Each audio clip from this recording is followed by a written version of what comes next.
aiko hoe nisy lalana mifanjoy tany hoany mahatony isy androany na de mbola manontany hoe fanakaiza loatra re lay masoandro tokony ho andrekinaneny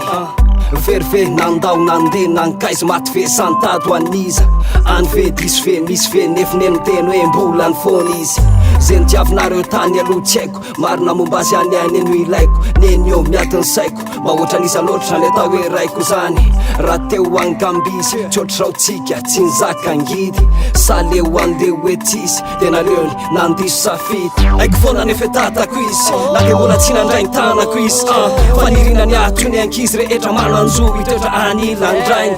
vady hoaneny ya mba miangafa azodinao tsire na de mbola zazazafataro izao ty andray petsaka fa aminarena anananareo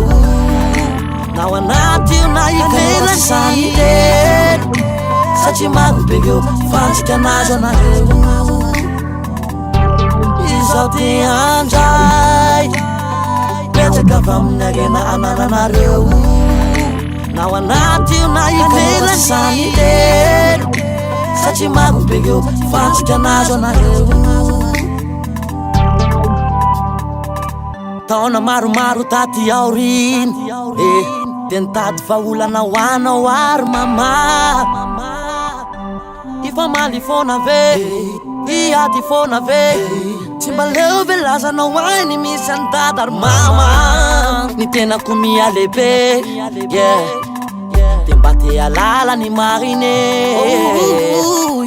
ankehitriny anao zao marary io de mba oeto hoe ny tatako eto okamboto fona ve hitovy amy zaza sasany eny zao hoe mba mila fanantenane toy ireny namako sasany tipinao any masonao vo maika resy de ny tombo indray le favoriko e tsy le fijalina efa nisy fandalovana ny atia tany ka mila mijoro atrany zao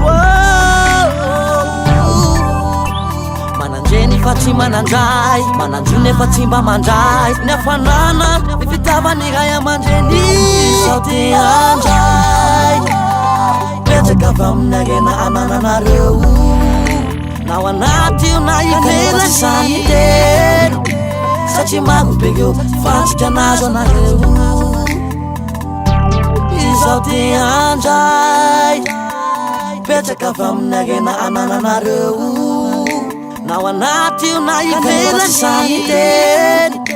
satria magobekeo fantsika anazy anareo kana pisaraka anareo